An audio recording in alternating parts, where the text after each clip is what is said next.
If you've ever felt like you don't quite belong in this world, like you're watching life from the outside looking in, you're not alone. In fact, that feeling of being different, that sense of isolation that seems to follow you wherever you go, might be telling you something profound about who you really are. Have you ever walked into a room and felt the energy shift around you? Have you noticed how conversations sometimes fall silent when you approach, not out of rudeness, but as if people are unconsciously responding to something they can't quite understand? If you've experienced these moments, if you've felt that invisible barrier between yourself and others, then what I'm about to share with you might change everything you thought you knew about your place in this world. Today, we're going to explore a truth that mainstream society rarely acknowledges, a reality that explains why some people seem to exist on a different frequency than everyone else. We're going to talk about the chosen ones, and why that feeling of being different and alone might actually be the clearest sign that you're part of something much bigger than you ever imagined. This isn't about feeling superior or special in an egotistical sense. This is about understanding a profound spiritual truth that has been recognized across cultures and throughout history. There are individuals among us who carry a different kind of energy, who operate on a higher vibrational frequency, and who are here for purposes that extend far beyond the ordinary human experience. The modern world has become increasingly disconnected from these deeper truths. We live in an age of instant gratification, where social media promises connection, but often delivers isolation. We're told to fit in, to conform, to suppress the very qualities that make us unique. And yet, for some of us, that suppression feels impossible. We try to blend in, we attempt to lower our vibration to match those around us, but something inside us resists. That resistance isn't a flaw. It's not something that needs to be fixed or medicated away. It's your soul recognizing its true nature and refusing to be diminished. When you're a chosen one, you experience the world differently from the moment you're born. As a child, you might have felt like you were living in a different reality than your peers. While other children were content with simple games and surface-level friendships, you found yourself asking deep questions about life, death, and the meaning of existence. You might have been labeled as too sensitive, too intense, or too serious for your age. Teachers and family members might have told you to lighten up, to be more like other kids, but something inside you knew that you couldn't just turn off this deeper awareness. This difference becomes more pronounced as you grow older. In school, you might have excelled academically but struggled socially. Not because you lacked social skills, but because the conversations and concerns of your peers felt shallow and meaningless to you. While they talked about celebrities and gossip, you found yourself drawn to discussions about philosophy, spirituality, and the mysteries of human existence. This created a natural distance between you and others, a gap that seemed impossible to bridge. The digital age has amplified this sense of disconnection for many chosen ones. Social media platforms promise connection and community, but for those operating on a higher frequency, these platforms often feel like echo chambers of superficiality. You scroll through endless feeds of carefully curated lives, watching people present versions of themselves that feel hollow and inauthentic. You see the masks that everyone wears, the personas they've created to fit into societal expectations, and you recognize that you can't or won't participate in that same game of pretense. This refusal to engage in superficial social dynamics often leads to periods of intense loneliness. You might find yourself sitting in a crowded room feeling completely alone, surrounded by people, but unable to connect with any of them on a meaningful level. This isn't because there's something wrong with you. It's because your soul is seeking connections that transcend the ordinary human experience. You're looking for someone who can see beyond the surface, who can engage with the deeper questions of existence, who can handle the intensity of your true self without asking you to dim your light. The energy that chosen ones carry is palpable to those around them, even if they can't consciously identify what they're sensing. When you walk into a room, people notice. They might not be able to put their finger on what's different about you, but they feel it. Some are drawn to this energy like moths to a flame, sensing that you have something they're searching for. Others are repelled by it, feeling uncomfortable in your presence without understanding why.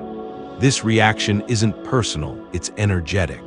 Your very presence challenges people to look deeper, to question their assumptions, to confront aspects of themselves they might prefer to keep hidden. This energetic impact creates a complex social dynamic for chosen ones. You attract people who are seeking something deeper, but you also trigger those who are content living on the surface. The intensity of your presence acts like a mirror, reflecting back to others their own unresolved issues, their unfulfilled potential, their suppressed authenticity. Many people aren't ready for this kind of reflection. They're comfortable with their masks, their personas, their carefully constructed versions of reality.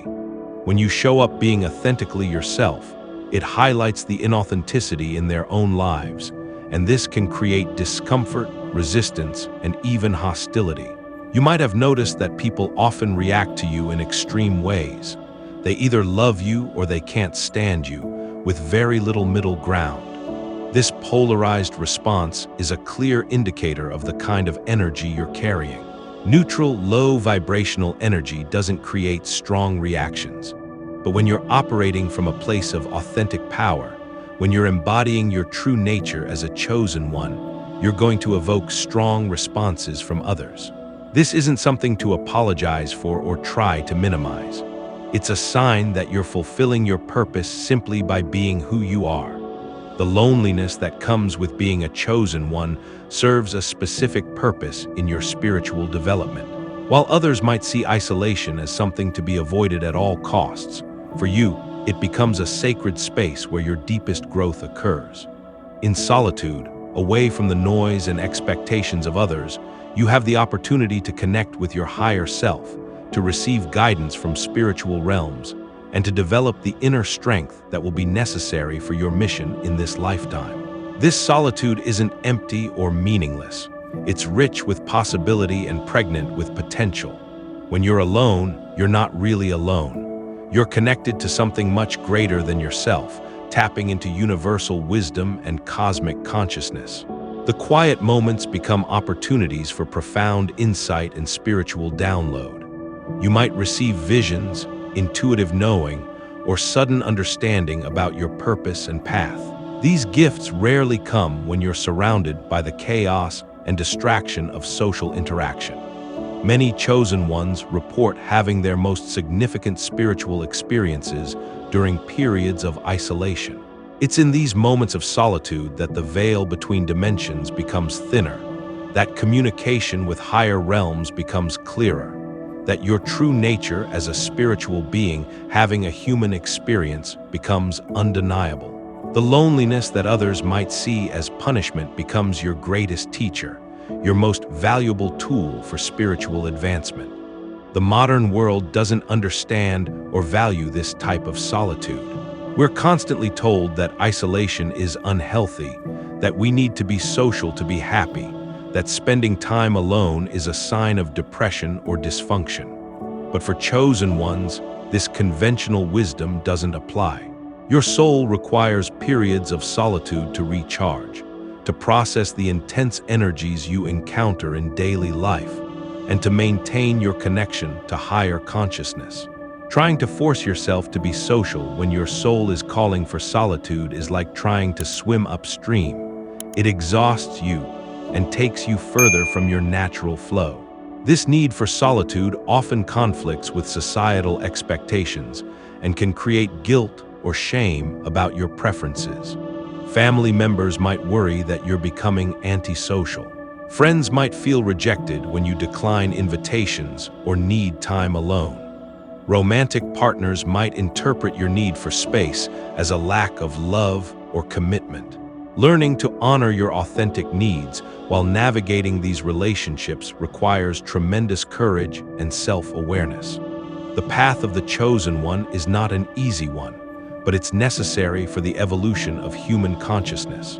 You're here during this time of great change, an awakening to serve as a bridge between the old paradigm and the new.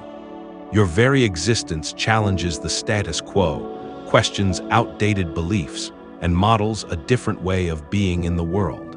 This is why you feel different. This is why you don't fit into conventional society. And this is why your presence can be both inspiring and threatening to others. Your sensitivity, which might have been criticized or pathologized throughout your life, is actually one of your greatest gifts. You feel things more deeply than others because you're meant to. You're picking up on energies, emotions, and vibrations that most people can't even perceive. This heightened sensitivity allows you to serve as an early warning system for humanity, sensing changes and shifts before they become obvious to everyone else. You might feel the collective anxiety, the planetary shifts, the rising consciousness of humanity before these changes manifest in the physical world. This sensitivity also extends to your ability to see through illusions and deceptions that fool others. You have a natural lie detector, an inner knowing that can sense when something isn't authentic or true. This gift can make you feel isolated because you see through the masks and personas that others present, and you recognize the games and manipulations that many people engage in unconsciously. While others might be fooled by smooth talkers or impressive facades, you see the energy behind the words, the intention behind the actions. The intensity of your emotions is another hallmark of being a chosen one. You don't experience feelings in a mild or moderate way. When you're happy, you're ecstatic. When you're sad, you're devastated. When you're angry, you're furious. This emotional intensity can be overwhelming at times, both for you and for those around you. Society often tells us to moderate our emotions, to keep them under control, to present a calm and collected exterior at all times. But your emotions are meant to be intense, because they're connected to your spiritual mission. Your strong emotional responses are often reactions to the injustices, suffering, and unconsciousness you witness in the world. You feel the pain of others as if it were your own because, on a spiritual level, it is your own. The illusion of separation that most people live under doesn't apply to you in the same way. You recognize the interconnectedness of all life, and this recognition means that you can't turn a blind eye to suffering or injustice. Your emotional intensity is a call to action, a spiritual imperative to use your gifts in service of healing and transformation. The gifts that come with being a chosen one are not always comfortable or convenient. You might have prophetic dreams, psychic experiences, or intuitive knowings that others dismiss or find unsettling. You might see auras around people, sense the presence of spiritual beings, or receive messages from higher dimensions. These experiences can make you feel even more isolated because sharing them with others often results in skepticism, concern, or outright disbelief. Many chosen ones learn early in life to hide their gifts, to pretend they don't see what they see or know what they know. This suppression of your natural abilities can create internal conflict and contribute to feelings of not belonging. You're literally living a double life, presenting a socially acceptable version of yourself while hiding your true nature and capabilities. This split between your authentic self and your social persona can be exhausting and can deepen your sense of isolation. The loneliness of the chosen one is compounded by the fact that you often know things that others aren't ready to hear. You might have insights about someone's life path, warnings about potential dangers, or understanding about spiritual truths that could help others. But sharing this knowledge often falls on deaf ears or creates resistance. People aren't always ready for the truth, even when it would benefit them. This creates a burden of knowledge that you must carry alone, adding another layer to your isolation. Despite these challenges, being a chosen one is ultimately a privilege and an honor. You've been selected for this role because your soul has the strength, wisdom, and compassion necessary to navigate the difficulties and fulfill the mission. The loneliness you experience is not permanent or pointless. It's a crucible that's forging you into the person you need to become to serve your highest purpose. The solitude you experience allows you to develop a deep relationship with yourself and with the divine. In the quiet moments, you learn to trust your inner guidance, to recognize the voice of your higher self, and to distinguish between the chatter of your ego and the wisdom of your soul. This inner relationship becomes your anchor, your source of strength and guidance when the external world feels chaotic or hostile. As you grow into your role as a chosen one, you begin to attract others who are on a similar path. These connections, when they occur, are profound and meaningful. They're based on genuine understanding, mutual respect, and shared purpose rather than superficial compatibility or social convenience. These relationships, though they may be few, provide the deep connection and understanding that your soul craves. The quality of these connections far exceeds the quantity of relationships that others might have. When you do find someone who truly sees and accepts you, who can match your intensity and depth, who shares your commitment to growth and truth, the connection is transformative for both of you. These relationships become sanctuaries where you can be completely authentic, where your gifts are celebrated rather than feared, where your intensity is welcomed rather than rejected. Your journey as a chosen one also involves learning to be comfortable with being misunderstood. Not everyone will appreciate your gifts, understand your perspective, or resonate with your energy. This isn't a reflection of your worth or a reason to change who you are. It's simply the nature of operating on a different frequency than the majority of people around you. Learning to be at peace with this misunderstanding is part of your spiritual development. The world needs chosen ones now more than ever. We're living in a time of great transition, where old systems are breaking down and new paradigms are emerging. The sensitivity, intensity, and spiritual gifts that make you feel different are exactly what the world needs to navigate this transformation. Your role is not to fit in or to make others comfortable with your presence. Your role is to be a beacon of authentic power, to model what it looks like to live from a place of spiritual truth, and to help usher in a new age of consciousness. If you recognize yourself in this description, if you felt the loneliness of being different, if you've struggled with your intensity and sensitivity, know that you're not broken or flawed. You're a chosen one, and your differences are not accidents or mistakes. They're the very qualities that make you capable of fulfilling your spiritual mission. The loneliness you've experienced has been preparing you, strengthening you, and connecting you to your higher purpose. Embrace your solitude as sacred time. Use your periods of aloneness to deepen your spiritual practice, to develop your gifts, and to connect with your true self. Trust that the right people will be drawn into your life at the right time, and that the connections you make will be worth the wait. Your path may be different from others. It may be more challenging at times, but it's also more meaningful, more impactful, and more aligned with your soul's true purpose. Remember that being a chosen one is not about being better than others. It's about serving a specific function in the grand design of existence. Your role is unique and necessary, and the very qualities that have made you feel isolated are the same qualities that make you perfectly suited for your mission. The world may not always understand you, but it needs you exactly as you are. Your time of preparation in solitude is coming to an end, and your time of service is beginning. Trust in your path, honor your gifts, and know that you are exactly where you need to be.